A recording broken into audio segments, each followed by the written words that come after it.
Hello students, I am your maths teacher Anju Verma. Today we are going to discuss basic intro of exercise 12.1.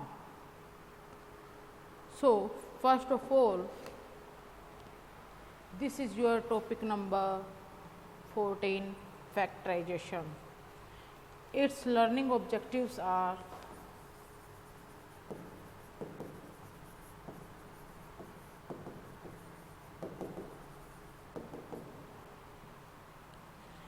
in this chapter we deals with factorization of algebraic expressions. Once you complete it, you should be able to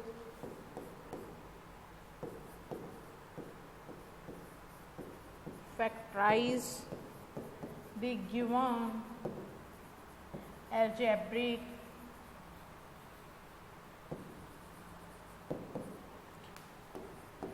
expressions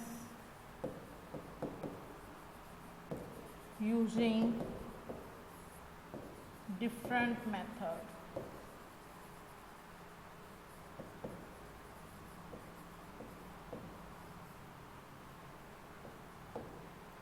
Clear है? Second point is do factorization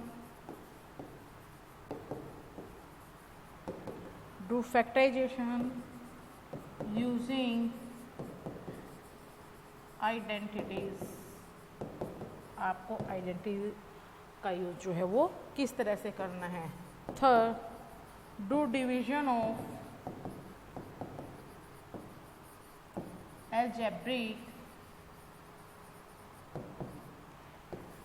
expressions. And last is know about common errors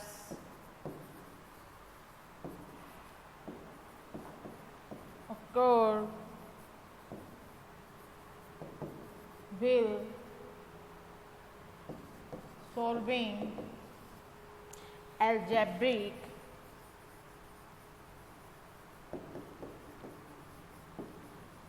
expressions. So students, first of all we are discuss about recall factor of natural numbers. कि देखिए factorisation आपके chapter का जो नाम है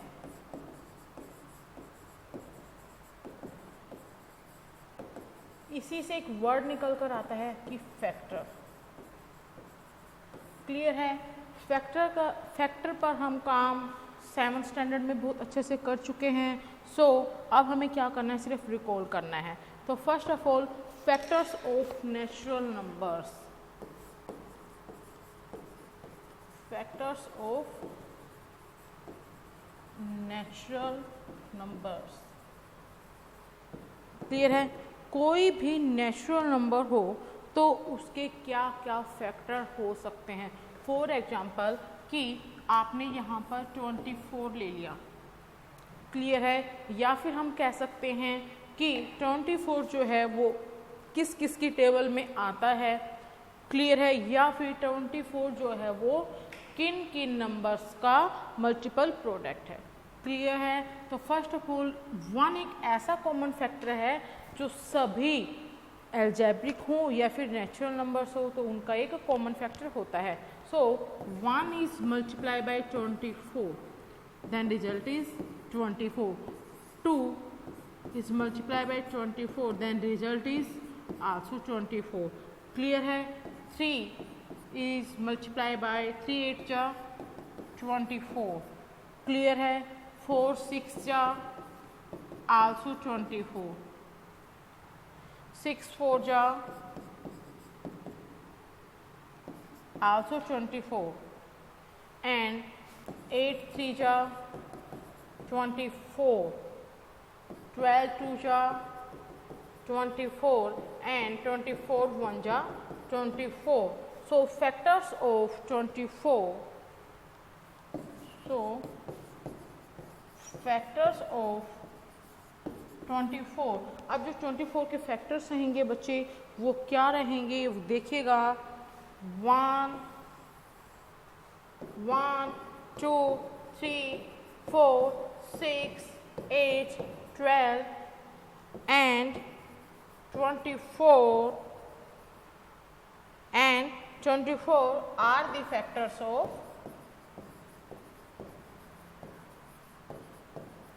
24। Clear है?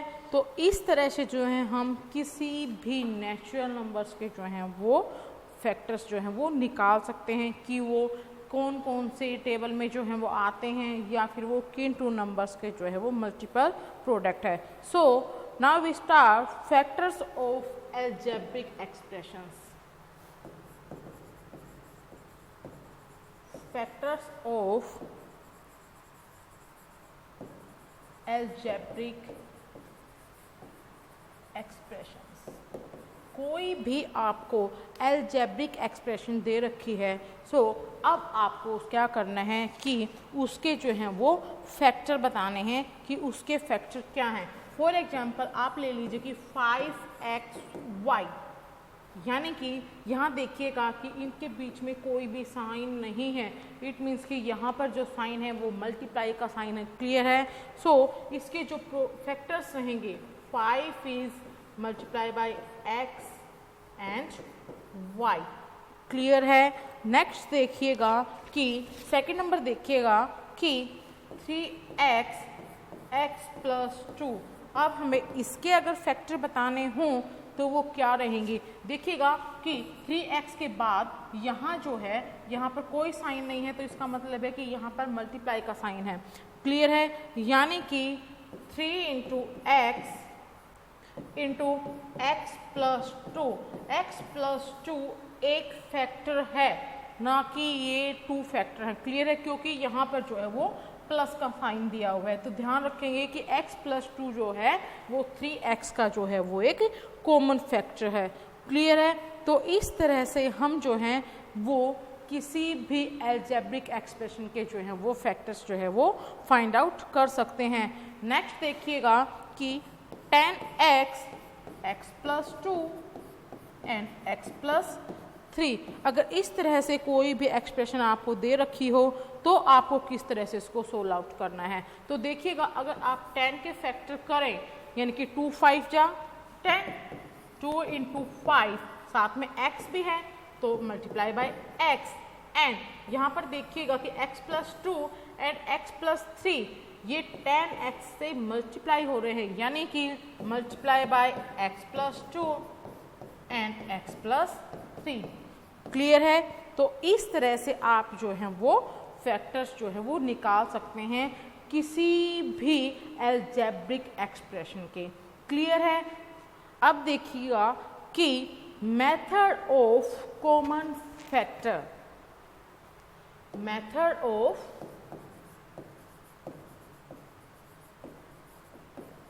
Common factor.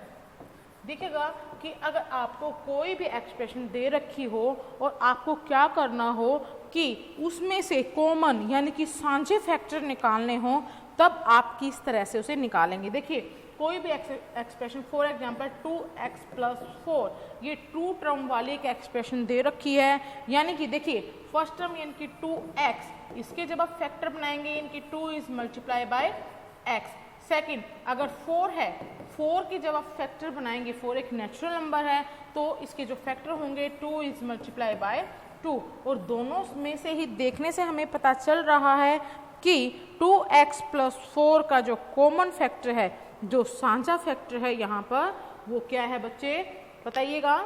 देखिएगा एक बारी कि जब दोनों के ही हम फैक्टर यहाँ पर निकाल रहे हैं तो क्या निकल रहा है हमारे पास 2, क्योंकि 2 यहाँ पर भी है और 2 जो है वो यहाँ पर भी है। तो देखिएगा 2x plus 4 is equal to, देखिएगा 2 इंटू एक्स प्लस का साइन, 4 की जगह हम क्या लिखेंगे 2 इज मल्टीप्लाई बाय 2। यहाँ से देखिए और यहाँ से देखिए 2 जो है वो कॉमन ले लिया मैंने अब यहाँ पर, तो क्या बचा है मेरे पास यहाँ सिर्फ x बचा है और ये प्लस का साइन, और यहाँ से भी अगर 2 बाहर कॉमन ले लिया मैंने तो यहाँ क्या बचा है बच्चे 2। क्लियर है? सो इस तरह से हम जो है वो कॉमन फैक्टर्स जो हैं वो इजीली निकाल सकते हैं। सो अब देखिएगा फैक्टराइजेशन बाय रीग्रुपिंग टर्म्स। अब देखिए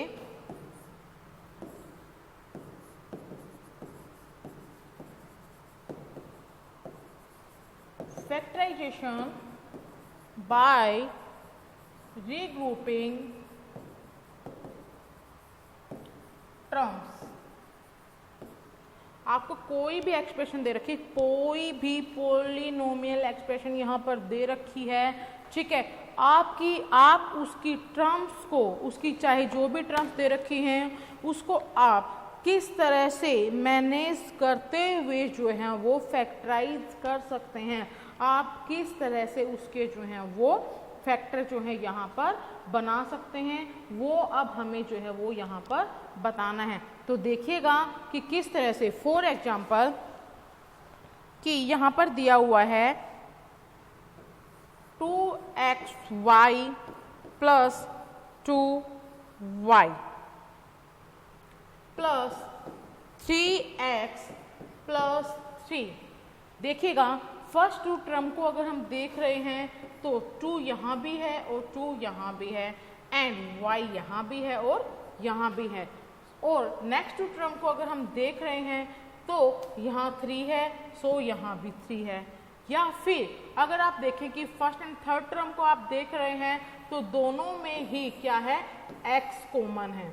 क्या है, दोनों में ही x कॉमन है। तो फर्स्ट ऑफ ऑल जैसे ही मुझे ये एक्सप्रेशन दी हुई है तो मैं फर्स्ट टू टर्म में से क्या करती हूँ, जो मेरे पास कॉमन हो सकता है वो मैं कॉमन निकालने की कोशिश करती हूँ। देखिए फर्स्ट एंड टू सेकंड दोनों ही टर्म में 2 जो है वो दोनों में ही है, एंड y जो है वो भी दोनों में ही है। तो फर्स्ट टर्म में से अगर मैंने 2y को कॉमन ले लिया तो यहाँ पर सिर्फ क्या बचता है, x प्लस का साइन, एंड नेक्स्ट में से अगर मैंने 2y को कॉमन ले लिया तो मेरे पास यहाँ सिर्फ 1 बचता है। क्लियर है।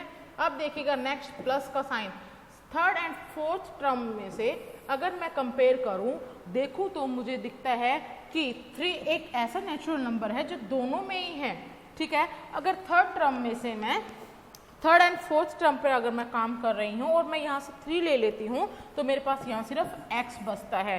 नेक्स्ट प्लस का साइन, एंड अगर मैंने यहाँ से जो है 3 को कॉमन ले लिया सो मेरे पास सिर्फ 1 ही एक ऐसा नंबर बचता है। क्लियर है। यहाँ पर ये दोनों ही ब्रैकेट में जो भी आपके रिजल्ट हों वो हर कंडीशन में सेम ही आने चाहिए। क्लियर है। सो जो सेम है उसको सिंगल टाइम नोट कीजिएगा, यानी कि x प्लस 1 और बाकी बचा हुआ जो भी है उसको एक साथ करना है, यानी कि 2y प्लस 3। क्लियर है। तो ये जो सिस्टम है ये रीग्रुपिंग फैक्टराइजेशन मेथड है, ठीक है, कि आप किस तरह से टर्म्स को रीग्रुपिंग करके जो है वो फैक्टराइज कर सकते हैं। देखिए अगर आपके मन में ये डाउट हो कि मैम ऐसा ही क्यों है, तो अगर हम फर्स्ट एंड थर्ड को करते क्योंकि उसमें भी तो x कॉमन है तब क्या रहता, तो देखिएगा मैं एक बार फिर से इनको रीग्रुपिंग कर रही हूँ, ठीक है, फिर किस तरह से क्या होता है। ठीक है, देखिए मैंने अभी तक काम किया था फर्स्ट एंड सेकेंड पर, ठीक है, अब मैं काम करूंगी फर्स्ट एंड थर्ड पर, यानी कि देखिएगा 2xy plus 3x, next third term यानी कि 2y प्लस 3। देखिएगा कि आपने यहाँ तो ये देख लिया कि मैम यहाँ फर्स्ट एंड थर्ड में तो x कॉमन है, बट अगर सेकेंड एंड फोर्थ पर हम काम करेंगे तो वहाँ तो कुछ भी कॉमन नहीं है। No, one is single factor, one एक ऐसा फैक्टर है बच्चे जो आपके एल्जेब्रिक एंड नेचुरल नंबर सभी का कॉमन फैक्टर होता है। क्लियर है। चाहे कुछ भी कॉमन ना हो लेकिन वन जो है वो ऑलवेज आपका जो है वो कॉमन फैक्टर रहेगा। क्लियर है। तो अब देखिएगा कि यहाँ से अगर मैं कंपेयर करती हूँ, यानी कि 2xy एंड 3x पर अगर मैं काम करूँ तो यहाँ से जो है मेरे पास क्या कॉमन आता है, x जो है वो इजीली कॉमन आ जाता है। ठीक है, अगर मैंने फर्स्ट टर्म से x कॉमन ले लिया सो मेरे पास जो रिजल्ट बचा है यहाँ पर वो क्या बच जाता है कि 2y। क्लियर है। ये प्लस का साइन है एंड सेकेंड टर्म में से मैं x जो है वो पहले कॉमन ले लिया है तो सिर्फ क्या बचता है मेरे पास 3। अब मुझे जो काम करना है वो थर्ड एंड फोर्थ टर्म, इनके एक्सप्रेशन को मैं रिग्रुप कर चुकी हूँ, दोबारा से इसके ग्रुप बना चुकी हूँ, अब मैं उन पर काम कर रही हूँ। अब यहाँ से मैं क्या कॉमन ले सकती हूँ? देखने से तो मैं कुछ भी कॉमन नहीं ले सकती, लेकिन मैंने अभी आपको बताया था कि 1 एक सिंगल फैक्टर है जो आपका सभी में कॉमन होता है, यानी कि 1 मैं यहाँ से कॉमन ले लूँगी। सिर्फ 1 मैंने कॉमन लिया तो रिजल्ट क्या बचा है? 2y + 3। क्लियर है? यानी कि देखिएगा दोनों ही ब्रैकेट्स के अंदर जो है वो सेम रिजल्ट, सेम नंबर है, जो सेम है, एक जैसा है, उसको यहाँ से दोनों ब्रैकेट में से एक को लेना है, यानी कि 2y + 3। नेक्स्ट जो भी मटेरियल है उसको एक साथ लेने, यानी कि x + 1। दोनों को ही आप कंपेयर करके देखिएगा कि दोनों ही आंसर जो हैं वो आपके मैच करते हैं, यानी कि आप किसी भी एक्सप्रेशन को चाहे किसी भी तरह से रिग्रुप क्यों ना करें, लेकिन जो आपका आंसर आना है, जो आपका रिजल्ट आना है, वो ऑलवेज सेम ही आना है। सो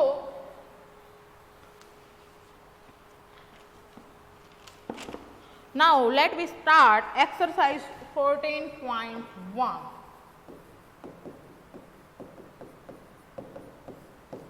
Question number 1,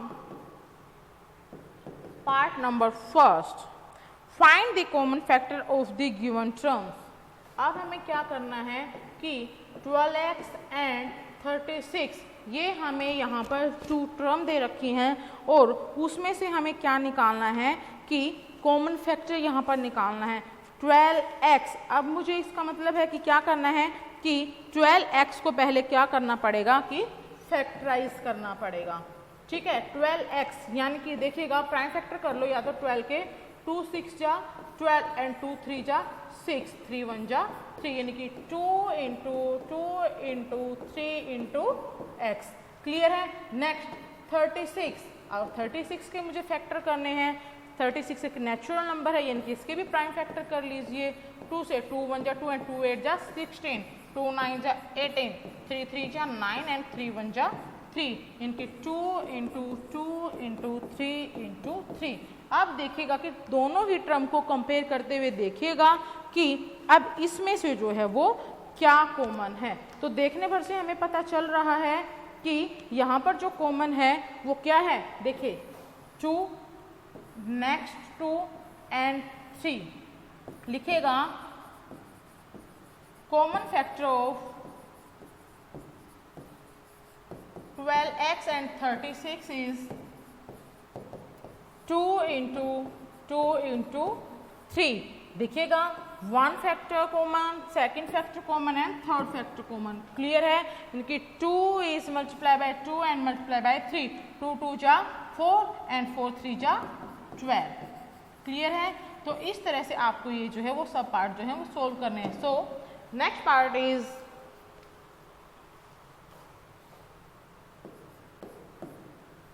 6 ABC 24 AB square and 12 A square B। अब यहाँ पर हमें क्या दिया हुआ है कि 3 टर्म्स यहाँ पर दे रखी हैं और अब हमें क्या करना है कि यहाँ पर हमें इनके कॉमन फैक्टर बताने हैं, यानी कि 6ABC is equal to 2 3 जा 6, यानी कि 2 is multiplied by 3 × A × B × C। Clear है? सो 24AB square is equal to 24 को फैक्टराइज कर लो। 2 1 जा 2 2 2 जा 4, 2 6 जा 12, 2 3 जा 6 एंड 3 1 जा 3। 24 को जब आप फैक्टराइज कर रहे हैं तो 2 जो है वो 3 टाइम्स है। क्लियर है? एंड 3 जो है वो सिंगल टाइम है। And multiply by AB square, A single time है, B जो है वो 2 टाइम्स है, तो आप इसको 2 टाइम फैक्टर करो। क्लियर है? अब देखिएगा 12 A स्क्वायर B, 12 को फैक्टराइज कर लो। 2 6 जा 12 एंड 2 3 जा 6 एंड 3 1 जा 3। क्लियर है? यानी कि 2 जो है वो 2 टाइम्स है एंड 3 जो है वो बच्चे सिंगल टाइम है। A स्क्वायर यानी कि A × A B यानी कि सिंगल टाइम। अब देखिएगा कि ऐसा हमें ऐसे फैक्टर कॉमन लेने होते हैं कि अगर 3 टर्म है और 3 टर्म्स के आप लोगों ने फैक्टर किए हुए हों तो वो तीनों में ही कॉमन होना चाहिए। मान लीजिए कि मैंने फर्स्ट टर्म से यहाँ से फैक्टर्स में से 2 लिया है तो यहाँ भी होना चाहिए और यहाँ भी। तो देखने से पता चल रहा है कि यहाँ 2 जो है वो तीनों में ही कॉमन है। नेक्स्ट नंबर है 3, जो ये भी क्या है भाई, ये भी तीनों में ही कॉमन है। नेक्स्ट नंबर लीजिएगा ए, ये भी तीनों में कॉमन है। Next number is B, B भी जो है वो तीनों में कॉमन है, लेकिन जो सी है वो जो है कॉमन नहीं है। क्लियर है? सो लिखिएगा common factor is, common factors is, देखिएगा 2 इंटू 3 इंटू ए इंटू बी, यानी कि 2 3 जा 6 ए बी। क्लियर है? So next question is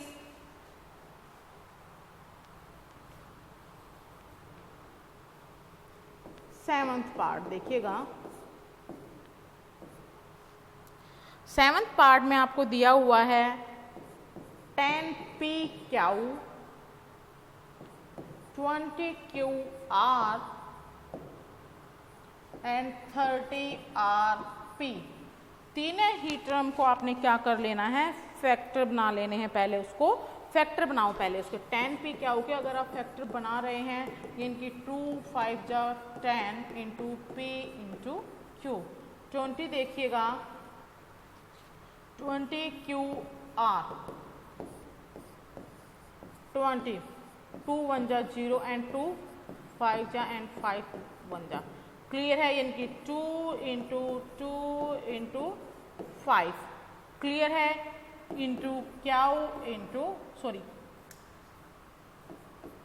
Q into are.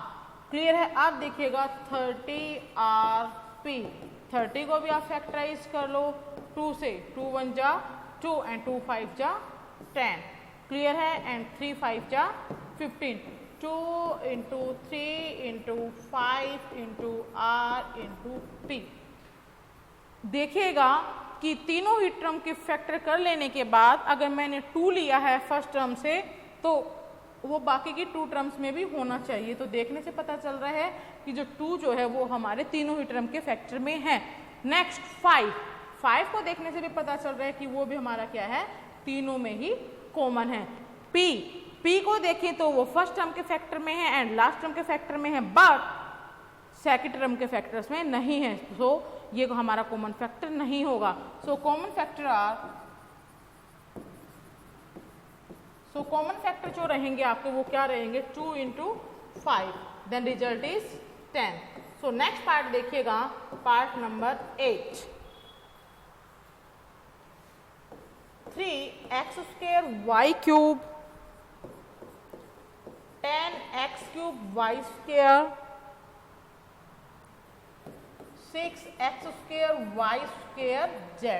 अब देखिएगा कि हमें क्या करना है कि इन तीनों ही टर्म के हमने क्या कर लेने हैं, फैक्टर कर लेने हैं। यानी कि 3x² y³ is equal to 3 is equal to x into y की पावर 3 है, y रेज़ टू पावर 3 है, यानी कि y into y।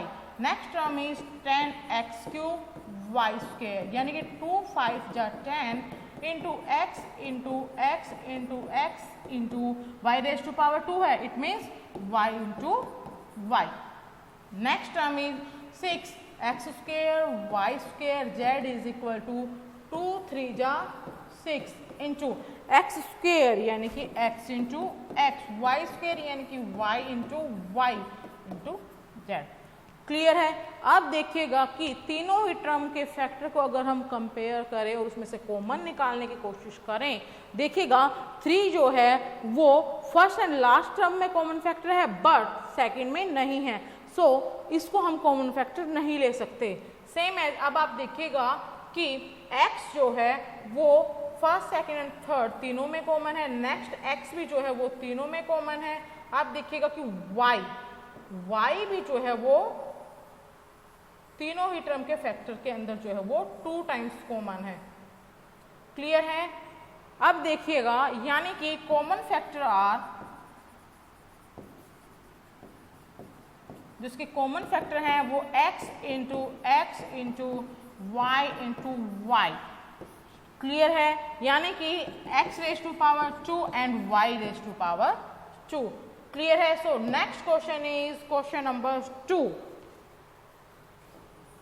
Part number first देखिएगा, factorise the following expression, factorise the following expression. अब आपको क्या करना है कि इसको फैक्टराइज करके जो है अपना सोल्व करना है। तो कीजिएगा 7x माइनस 42, 7x माइनस 42। तो देखिएगा सबसे पहले 7x is equal to 7 into X and 42 is equal to 42 के आप प्राइम फैक्टर कर लो, इजी रहेगा। 2 2 जा 4 एंड 2 1 जा 2, 3 7 जा, क्लियर है, यानी कि 2 इंटू 3 इंटू 7, क्लियर है। अब देखिएगा कि 7x minus 42 is equal to 7x की जगह हम क्या लिखेंगे 7 इंटू एक्स, माइनस का साइन, एंड अब 42 के जो आपने फैक्टर किए हैं वो क्या है 2 इंटू 3 इंटू 7। दोनों में ही देखने से हमें पता चल रहा है कि यहाँ से और यहाँ से अगर हम 7 कॉमन ले लें, भी दोनों में तो 7 ही कॉमन आ रहा है ना, 7 यहाँ से हमने कॉमन ले लिया तो यहाँ से सिर्फ क्या बचता है x बचता है, क्लियर है। ये माइनस का साइन है, यहाँ से देखिए मैं 7 बाहर कॉमन ले चुकी हूँ तो सिर्फ क्या बचता है 2 3 जा 6, क्लियर है। So answer is seven into x minus 6। Next part is part number 3, 7a square plus 14a, 7a square plus 14a। First of all आप क्या करेंगे 7a स्क्वायर को फैक्टराइज कर लो, इनकी 7 इंटू a इंटू a, अब क्या दिया हुआ है 14a है, इनकी 2 इंटू 7 इंटू a। देखने से आपको पता चल रहा है, देखिएगा 7 यहाँ भी है और यहाँ भी है, a यहाँ भी है और यहाँ भी है। सो आप क्या करेंगे देखिएगा 7a square 14 plus 14a is equal to 7 into a into a, यानी कि 7a स्क्वायर के आपने फैक्टराइज किए थे, प्लस का साइन 14a के जो आपने फैक्टर बनाए हैं वो देखिएगा कि 2 इंटू 7 इंटू a। अब देखिएगा कि आपने जब दोनों ही टर्म्स के फैक्टर को कंपेयर किया था तो 7a जो है वो दोनों में से क्या हो रहा है कॉमन आ रहा है, यानी कि 7a इंटू 7a अगर यहाँ से कॉमन ले लिया तो मेरे पास सिर्फ क्या बचता है a, ये प्लस का साइन, यहाँ से भी अगर 7a मैंने बाहर कॉमन लिया तो मेरे पास सिर्फ क्या बचता है 2। So answer is 7a into a plus 2। So next question is part number 5, 20l square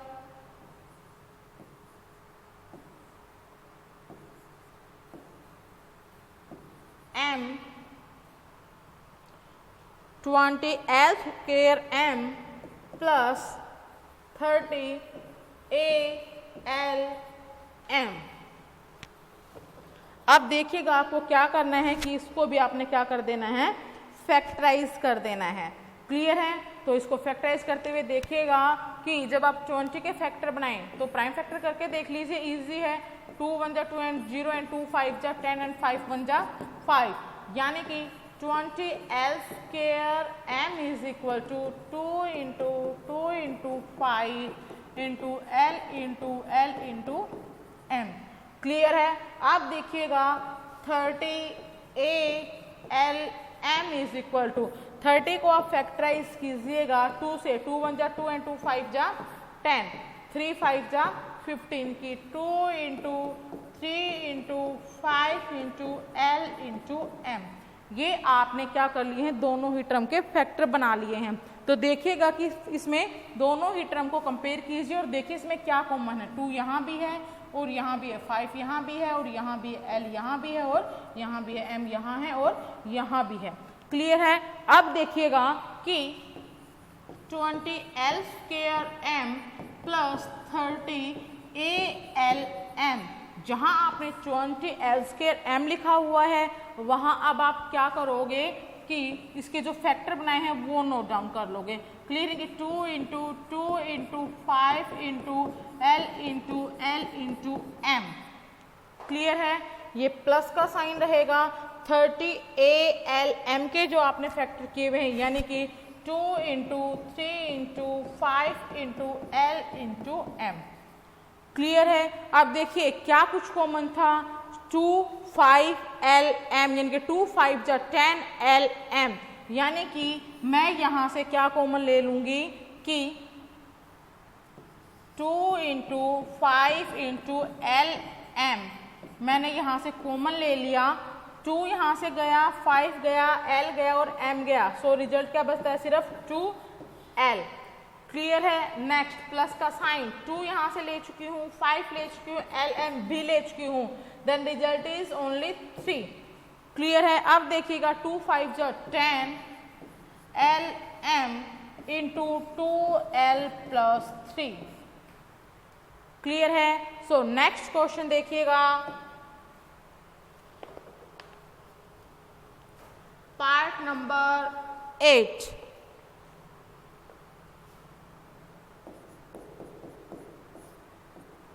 part number 1 है -4a² plus 4ab minus 4ca। Clear है। अब देखिएगा क्या करना है आप लोगों ने कि तीनों ही टर्म, अब देखिए बहुत ही ज़्यादा हम बिल्कुल छोटे बच्चों के जैसे बिल्कुल ओपन करके कर चुके हैं, अब थोड़ा सा छोटा स्मॉल ट्रिक के साथ हम करेंगे। देखिए 4 यहाँ भी है, यहाँ भी है और यहाँ भी है, यहाँ से मैंने ये 4 कॉमन ले लिया। क्लियर है। ए यहाँ भी है, यहाँ भी है और यहाँ भी है, तो मैंने ए भी कॉमन ले लिया। क्लियर है। अगर आप लोगों को ऐसे समझ में नहीं आए तो पहले मैंने जैसे बताया है आप लोगों को, आप बिल्कुल सिंगल टर्म को जो है वो फैक्टराइज कर लीजिए, ठीक है, फिर उसके बाद इसको आगे सोल्व कर लीजिए। तो मैंने यहाँ से 4a कॉमन ले लिया, तो सिर्फ मेरे पास क्या बचता है, -a। क्लियर है। ये प्लस का साइन है और अगर मैंने यहाँ से 4a कॉमन लिया तो मेरे पास सिर्फ क्या बचता है, b। नेक्स्ट, अगर मैंने यहाँ से 4a कॉमन ले लिया तो मेरे पास सिर्फ बचता है -c। क्लियर है। So next question, next part देखिएगा, part number 10। ax² plus bxy² plus cxyz। Clear है। अब मुझे देखिए इसको किस तरह से फैक्टराइज करना है। अगर मैं a की बात करूं तो सिर्फ वो सिंगल टर्म में, बाकी में नहीं है। x² की बात करूं तो वो सिर्फ और सिर्फ सिंगल टर्म यानी कि फर्स्ट टर्म में है, बाकी 2 टर्म्स में नहीं है। बट x² का मीनिंग है कि x 2 टाइम्स है, बाकी 2 टर्म्स के अंदर x जो है वो सिंगल टाइम है, तो सिंगल टाइम मैं कॉमन ले लेती हूँ। तो मैंने यहाँ से कॉमन लिया एक x। अब है y यहाँ भी है, y⁻² यहाँ पर दिया हुआ है, यानी कि y यहाँ पर 2 टाइम है, यहाँ सिंगल टाइम है, यानी कि तीनों में कम से कम एक बार तो ये है ही, तो यहाँ से मैं y भी कॉमन ले लेती हूँ।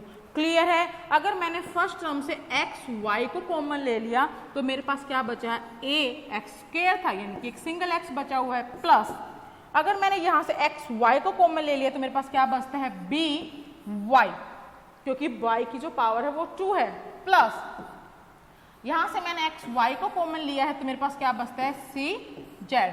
क्लियर है। So next question is question number 3।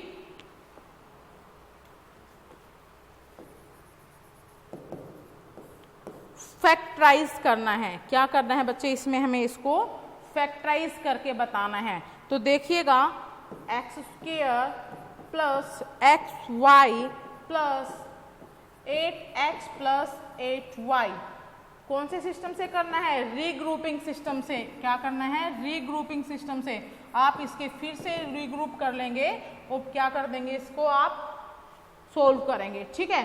तो रीग्रुपिंग जो सिस्टम रहेगा यहाँ पर वो किस तरह से रहेगा, देखिए आपको क्या करना है, इन टर्म्स को जो है वो फिर से सेट करना है, दोबारा से रीग्रुप बना लेना है। देखिए अगर मैं काम करूँ फर्स्ट एंड सेकंड टर्म पर, ठीक है, तो यहाँ पर x कॉमन है तो मैंने यहाँ से x कॉमन ले लिया, मेरे पास सिर्फ क्या बचता है, x बचता है। क्लियर है। एंड यहाँ सिर्फ क्या बचा है, y। सो नेक्स्ट 2 टर्म्स पे अगर मैं काम कर रही हूँ तो यहाँ से मैं क्या कॉमन ले सकती हूँ, 8, ठीक है। तो मेरे पास सिर्फ क्या बचता है, x और यहाँ से क्या बचता है, प्लस y। दोनों ही ब्रैकेट जो है वो सेम आनी चाहिए, जो सेम है एक जैसे उसको सिंगल टाइम नोट कीजिए, यानी कि x प्लस वाई, एंड बाकी जो बचा हुआ मटेरियल है, बचे हुए जो फैक्टर्स हैं उसको एक साथ लीजिए, यानी कि x प्लस 8। देखिएगा और आप इसको किस तरह से कर सकते थे कि x² रीग्रुप कर लिया मैंने, देखिए x² प्लस 8x पर मैं काम करूंगी। अब एंड फिर मैं काम करूंगी एक्स वाई प्लस 8y पर। ठीक है, यहाँ मैंने इनको रीग्रुप कर लिया है, यानी कि फिर से मैंने इनको सेट कर लिया है एक तरह से। ठीक है, तो फर्स्ट टू टर्म में से मैं यहाँ पर क्या कॉमन ले लूंगी, x कॉमन ले लूंगी, यानी कि x प्लस 8। क्लियर है, प्लस अब मैं नेक्स्ट टू टर्म में से क्या कॉमन ले सकती हूँ, y कॉमन ले लूंगी। अगर मैंने यहाँ से y कॉमन ले लिया तो मेरे पास क्या बचता है, सिर्फ x बचता है, और यहाँ ये प्लस का साइन है। यहाँ से अगर y कॉमन ले ले तो मेरे पास रिजल्ट क्या है, 8 है। क्लियर है, तो दोनों ही ब्रैकेट सेम है, यानी कि मैं सिंगल टाइम से नोट करूंगी, यानी कि x प्लस 8 एंड बाकी जो बचे हुए फैक्टर्स हैं उनको एक साथ मिलाकर करूंगी। तो दोनों ही आंसर को अगर आप मैच करके देखें तो दोनों ही आंसर सेम है, इनमें कोई भी प्रॉब्लम नहीं है। So next question is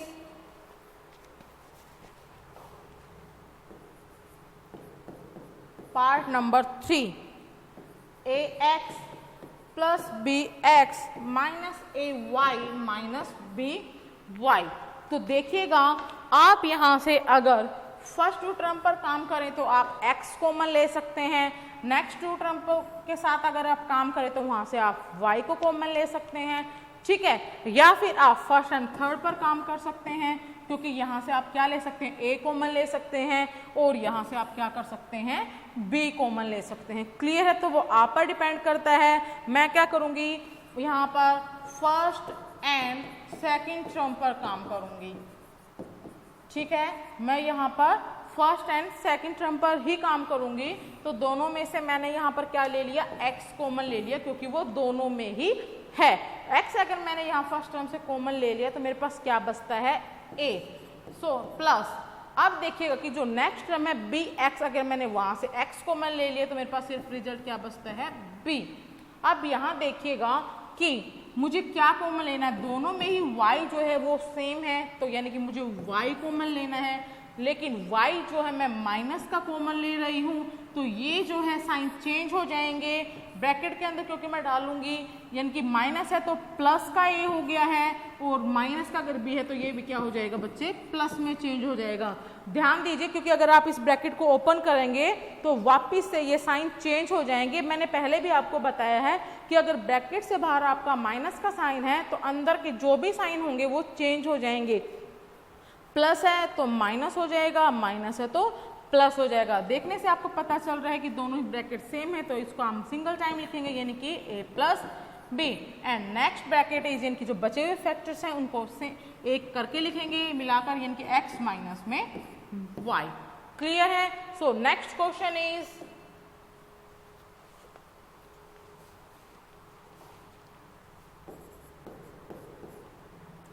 z minus 7 plus 7xy minus xyz। अब आपको क्या करना है कि इन्हें रीग्रुप करके लिखना है। रीग्रुपिंग सिस्टम से आप क्या करेंगे, इसको आप फैक्टराइज कर लेंगे।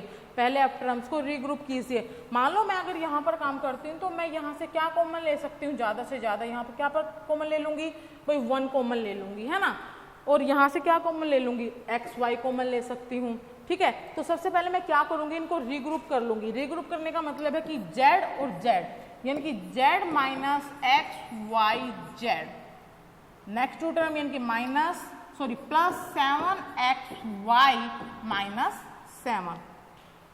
क्लियर है, तो इस तरह से मुझे इस क्वेश्चन को करते हुए चलना है। तो देखिएगा कि यहाँ से अब मैं क्या करूँगी कि z कॉमन ले लेती हूँ। क्या कर ले लेती हूँ, z कॉमन ले लेती हूँ, यानी कि 1 माइनस xy। क्लियर है, अब यहाँ से मैं क्या करूँगी कि -7 कॉमन ले लेती हूँ, +7 नहीं ले रही हूँ। क्यों, क्योंकि मुझे पहले 1 चाहिए। क्यों चाहिए, 1 चाहिए, तो पहले मैं फोर्थ टर्म में से क्या ले लिया है मैंने, -7 कॉमन ले लिया, इनकी प्लस का 1 बच गया। अब यहाँ पर अगर यहाँ से -7 मैंने कॉमन ले लिया है तो मेरे पास क्या बचा है, प्लस से चेंज होकर माइनस में -xy। क्लियर है, यानी कि अब ये दोनों ही ब्रैकेट जो हैं वो सेम हैं, इसे मैं सिंगल टाइम यूज करूंगी, यानी कि 1 minus xy into z minus 7। Clear है, एक बार यहाँ से फिर से समझिएगा कि ये देखिए फर्स्ट ब्रैकेट मैंने देखा कि मेरा 1 माइनस xy है। अब मुझे यहाँ ये देखना है इनके 7xy माइनस 7 में से क्या कॉमन लूँ मैं, कि मेरे पास पहले 1 आए, यानी कि अगर मैंने 7 कॉमन ले लिया तो मेरे पास तो -1 आ जाएगा, ठीक है। अगर मैं -7 कॉमन ले लेती हूँ मेरे पास तो क्या बन जाएगा, ये प्लस का बन जाएगा, क्योंकि ये तो माइनस का था, माइनस ले लिए तो प्लस में हो गया ना। अब यहाँ देखिए ये भी प्लस का है, ठीक है, और मैंने तो माइनस का कॉमन लिया है, तो -7 मैंने कॉमन ले लिया तो मेरे पास क्या बचा है भैया, -xy। क्लियर है? तो थोड़ा सा यहाँ पर प्रैक्टिस करना है। इसी के साथ जो है आपका 14.1 एक्सरसाइज जो है वो आज कंप्लीट हुई है।